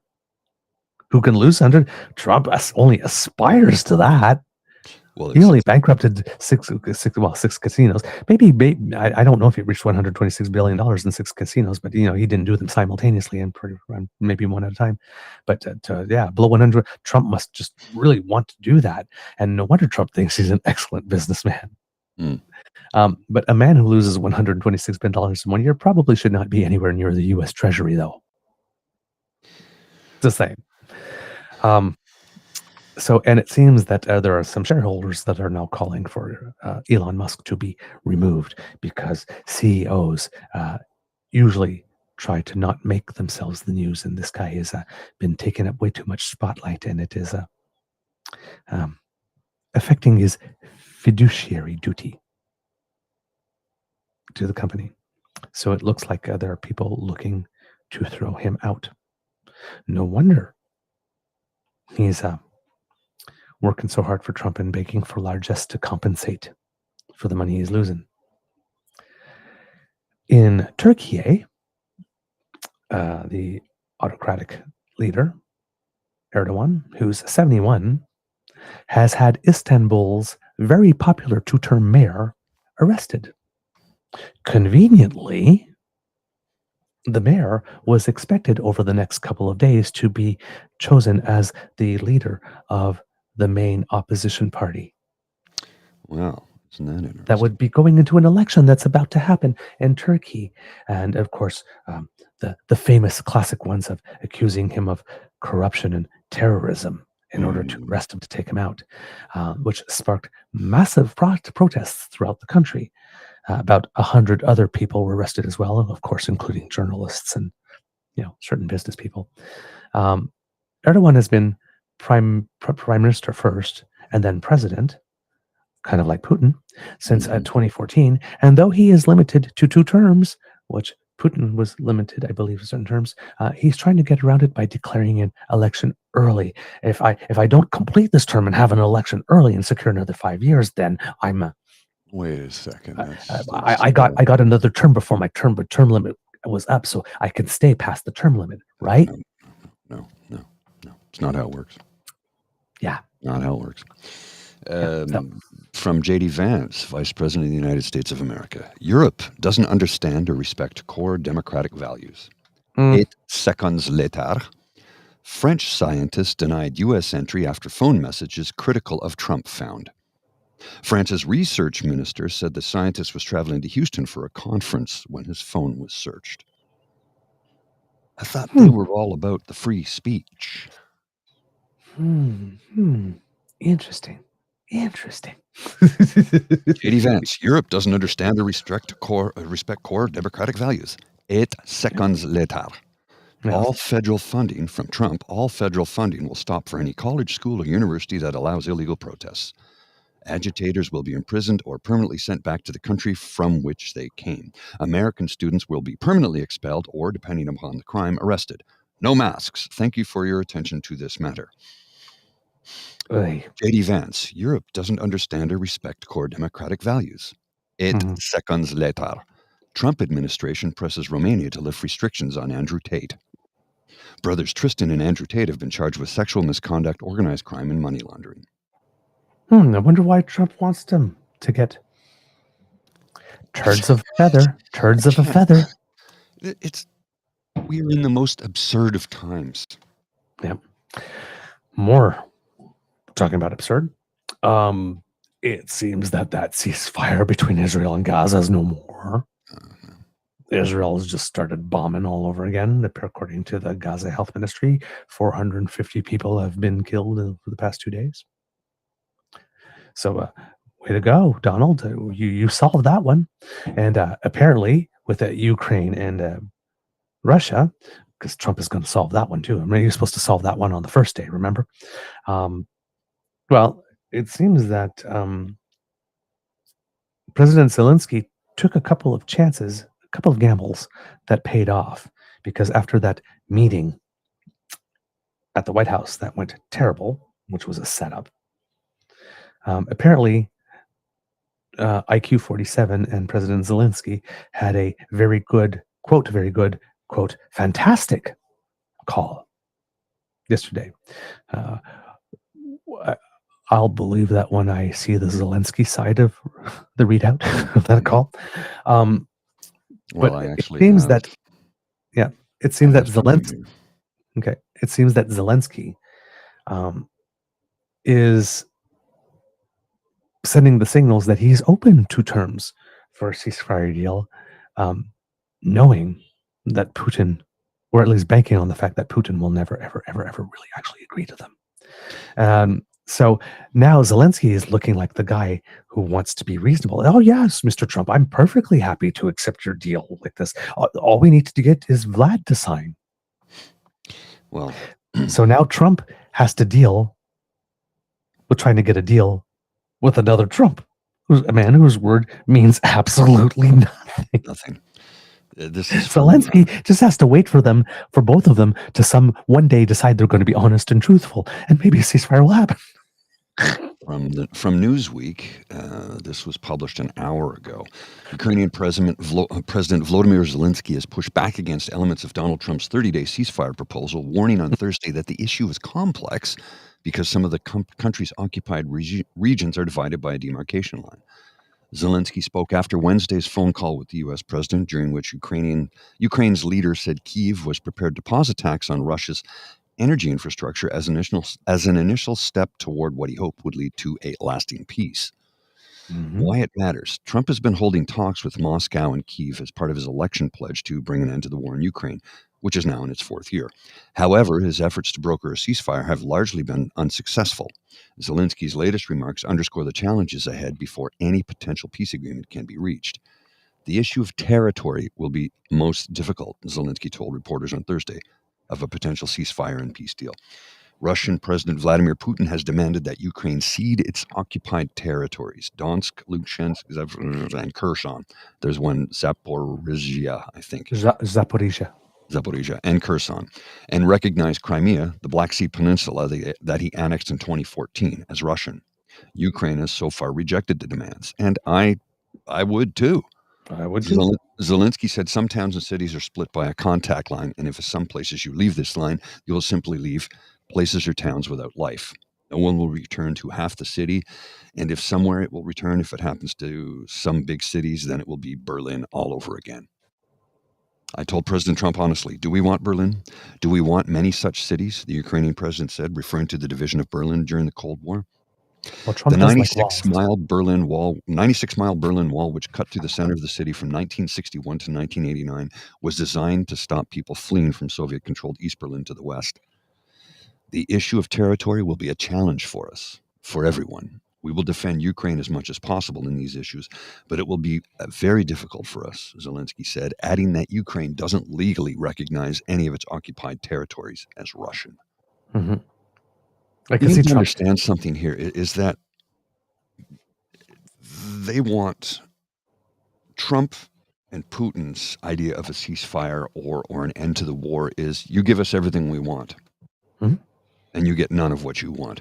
Mhm. Now, I have spoken to friends of mine who are American who said, well, this war will just go on forever if you don't do this. And I go, what part of the United States of America would you willing to secede or allow to be taken over by Russia if they invaded your nation?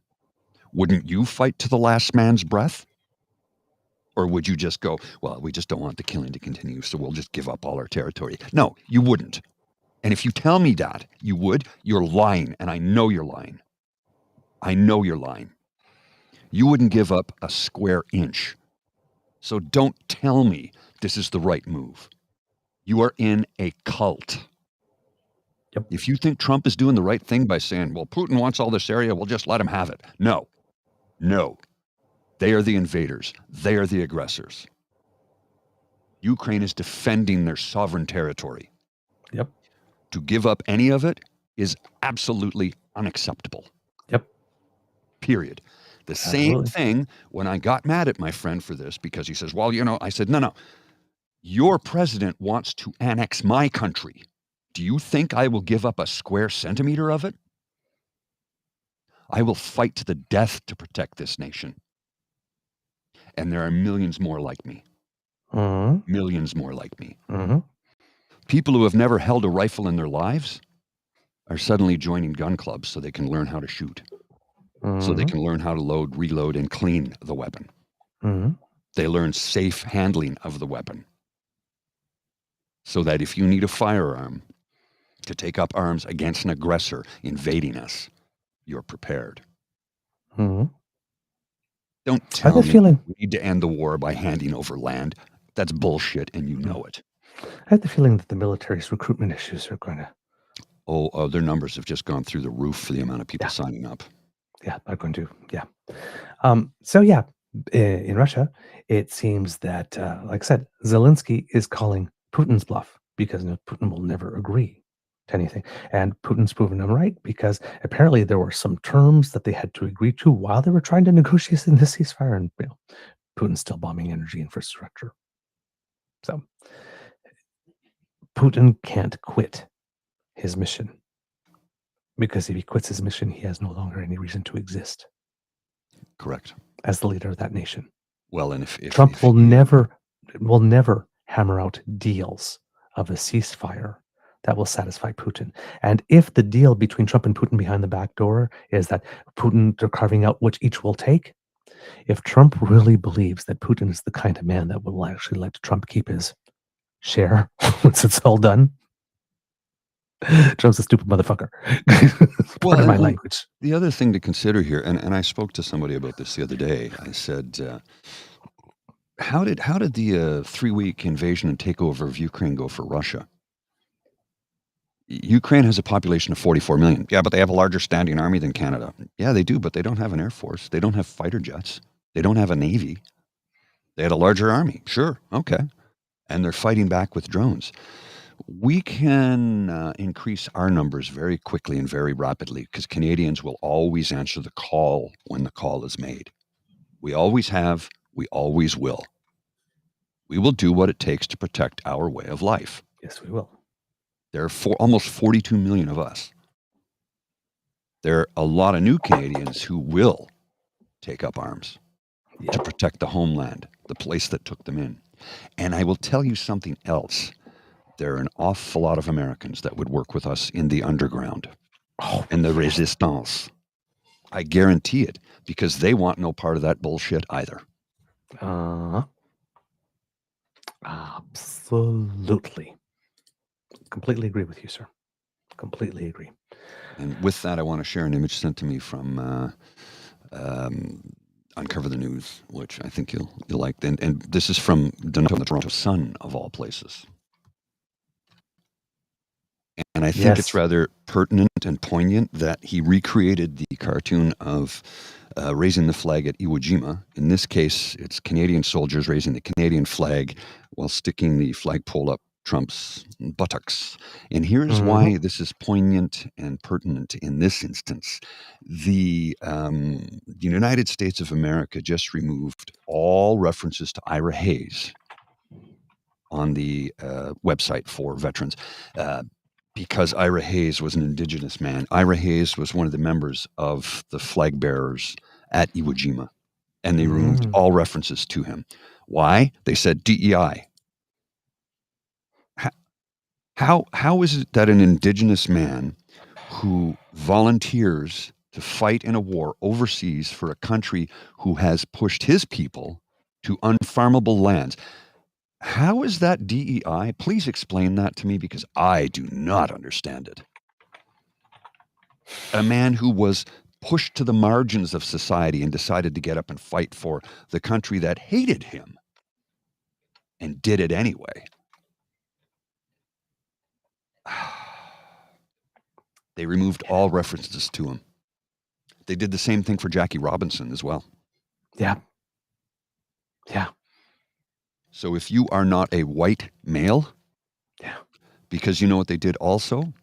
All females, all women who are buried at Arlington National Cemetery, their names have been removed from the website. I'm not joking. This is what's happening right now. They removed their names from the Arlington National Cemetery website. It is only the names of white men. So, you know, your grave is there. You're in the ground. You're buried there, but you're not acknowledged in a public forum for all the world to see because you don't exist according to the current administration. Oh my God. I am just so... Again, and these are the people. If you look at Maple MAGA, erasure. Yeah. You're erasing all the white people. What is this? If not erasure. My God. Okay, Mr. Grizzly, do we have a show? We do indeed, sir. All right, kids and cubs, that's the end of this episode of the Daily Beaver Morning Show. We hope that you loved listening to us because we love making this for you. Remember, sharing is caring and word of mouth is priceless, so please tell your peeps and poops all about us. We really appreciate it when you do. Now, if you would like to not miss an episode, for example, of our audio podcast, you don't have to, thanks to the Ray Girl who sponsors our pod page, podpage.com/The True North Eager Beaver with a hyphen between each one of those words, or the QR code that Mr. Grizzly will make appear right under my chin. If you scan that, it will bring you there. And when you click subscribe, when we have something fresh off the bandwidth, it comes directly to you. So thanks for subscribing.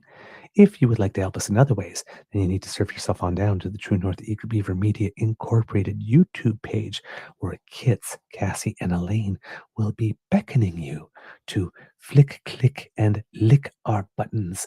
Like, share, subscribe, get freaky. We don't care what you do when you're doing it alone in the dark.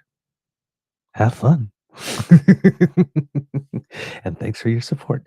And thanks to everyone, 13,800 and counting. You are wonderful. We really support. We're happy for your support. Thank you. And if you would like to help us in other ways, let's say financially, because we do incur some costs in bringing this show to you, we would very, very much appreciate your help. And you can do that by making a donation to the Eager Beaver Lodge Emergency Hydration Fund, where we work every day to stop the scourge of dry beaver. Every day. And you can help with that with a little donation. Just click the QR code that appeared by Mr. Grizzly's disapproving head.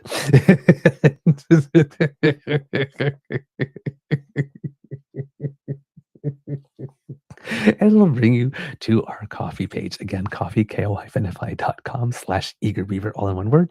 Leave a little coinage over there to let us know that you like what we do and you would like to encourage us to do more.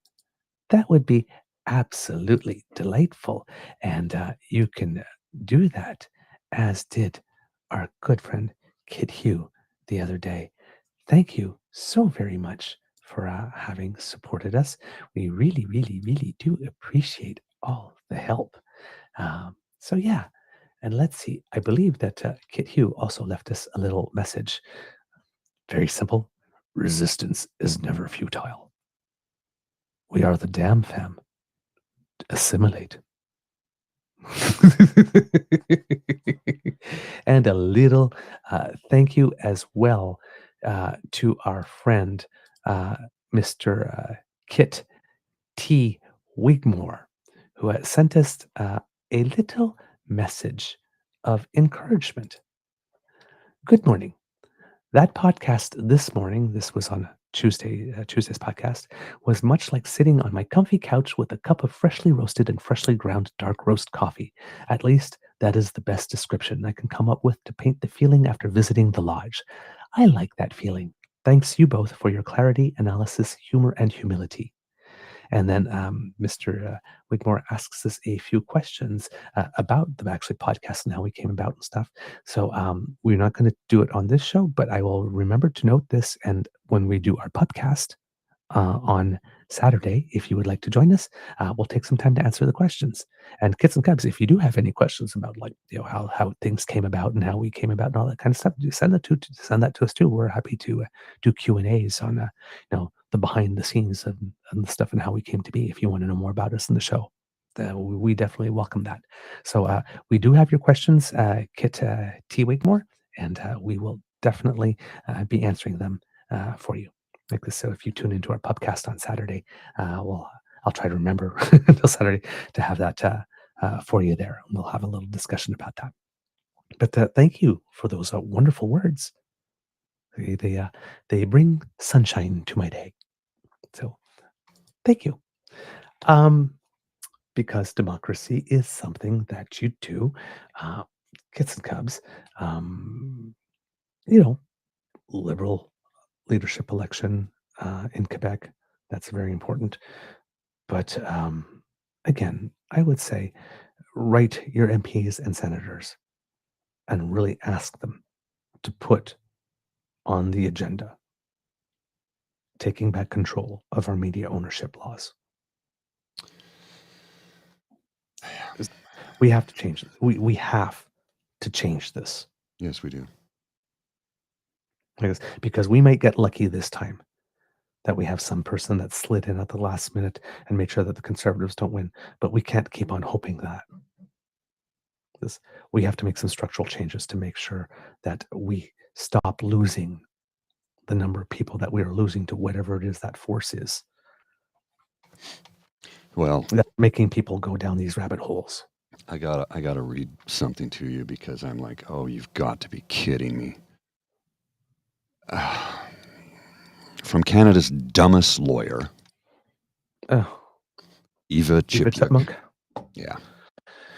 This is just, oh my God, listen to this. Trump said, Canada is one of the nastiest countries to deal with. They're always lying. You can take him at his word or not, but there is something to be, there's some truth. Wait, let me try that again. Sorry. You can take him at his word or not, but there has to be some truth to what Trump is saying. If it is true, it really exposes the lie that Canada pretends to be the inclusive, kind, and righteous country it claims to be.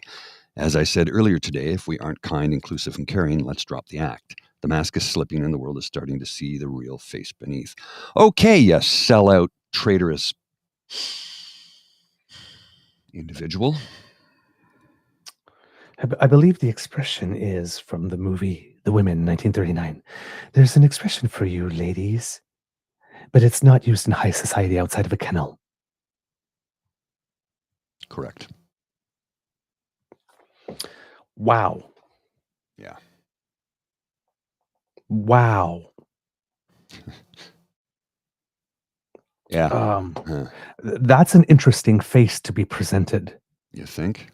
When presenting with, when accusing the mask of falling on Canada. Immigrate. You are so unhappy here. Leave. Leave. Just leave. Oh my word. These people. Ugh. All right. Mr. Did I send you a little something? I don't know. Oh, no, I didn't. Okay. One little thing, because you talked about Jackie Robinson. So I sent you a little something for the Easter egg. Kids and cubs, it could be tough world out there, so please be kind to and gentle with yourself. Mr. Grizzly, do you have some words of wisdom? Yeah, absolutely, I do. In times like these, which are strange and bizarre times, remember to address and take care of your mental health. I will be doing some recording later today. I will be posting an ASMR pre-recorded video. I will try and do a live one later this evening if I have the time. For those of you who need to have a gentle, soft landing place where you can feel like you're part of a group that actually does give a shit about each other. I have one rule and requirement when you come into my ASMR space. All politics are left at the door. And I know that's incredibly difficult right now to do. I understand that. But we're going to check him at the door. We're not going to discuss the politics. We're just going to discuss how and what we're feeling. And how and what ways and in which manner we can use to improve our lot in life. And that's all I got. Okay. Mr. Grizzly, cue the cock. You are listening to a True North Eager Beaver Media Incorporated podcast. The True North Eager Beaver podcasts are proudly brought to you by our founding sponsors, the Misfit Mysteries from Corvid Moon Publishing, your source for science fiction, fantasy, and cozy mysteries featuring a broad diversity of characters, CanadianTarot.com, their uniquely Canadian online eclectic tarot community, and the Peppermaster, hot pepper sauces made from farm-fresh ingredients to thrill your taste buds and expand your mind. We are grateful to the Crier Media Network for its support, Pete Jarvis for our artwork, and Paul Joseph Something for our opening and closing sequence music.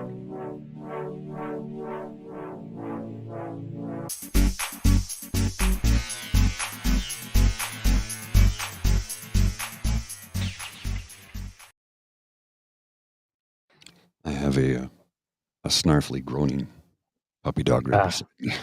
Good. Hello, Lola. I have 2 Easter eggs for you. I sent you a second one, Mr. Grizzly, if you didn't see it while the credits were playing. We might get dinged for this one Yes, because it's possibly. from ESPN, but we have to show it. Yeah. This is Mina Kimes, who is an NFL analyst at ESPN, talking about the Jackie Robinson thing. So ESPN and others reported today that the Department of Defense, amidst an ongoing effort to purge government mentions of diversity, equity, inclusion, removed a website honoring Jackie Robinson's military service. It has since been restored, and their spokesperson, the Pentagon press secretary, said this: we do not view or highlight people such as Robinson through the prism of immutable characteristics such as race, amongst other things. So, look, Jackie Robinson was known for many things, but above all, first and foremost, it was his ongoing courage in the face of racial discrimination. In fact, in addition to crossing the color barrier in baseball, he served in a segregated unit in the Army and in one instance refused to move to the back of the bus, was arrested and acquitted. That matters. That history cannot be erased, it cannot be undone, and it must be recognized to fully understand and celebrate his legacy. Okay. Sorry for the music and the horn, but it was like from the around the horn section Around of the the horn sports section. show. So the happy music with that type of subject didn't seem to quite go with that. No, but that's just because that's the format of the show. That's the format. Now, the other one for you, Kits and Cubs, I'm with Rosie Barton having done what she did.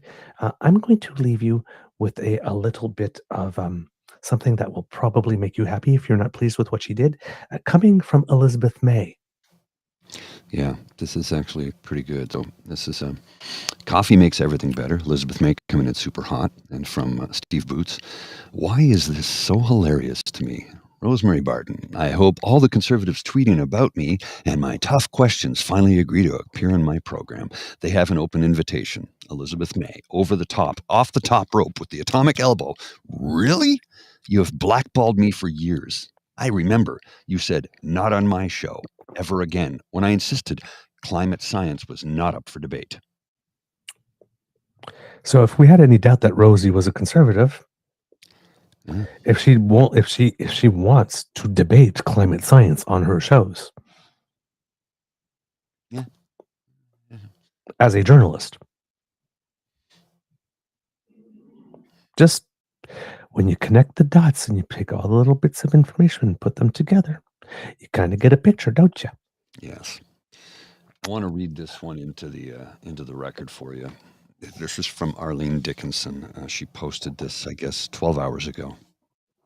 And if you're not familiar with Arlene Dickinson, she's an entrepreneur who appears on Dragon's Den. She's a proud Canadian, a self-made woman who was struggling horribly financially and made a millionaire, became a millionaire through hard work and determination.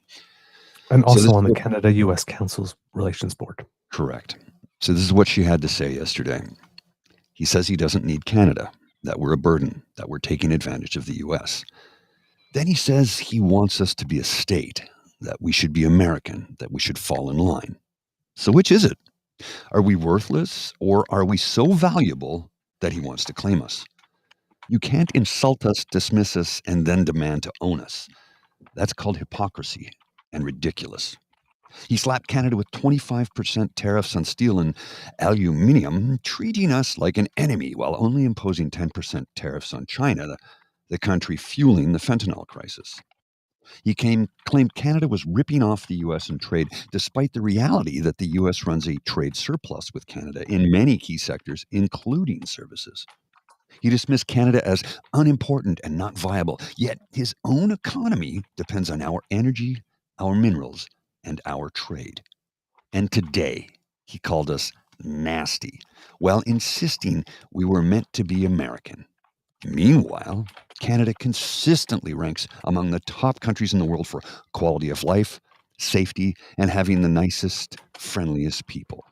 Imagine calling that nasty. Canada isn't a bargaining chip for the U.S. with Russia or anyone else.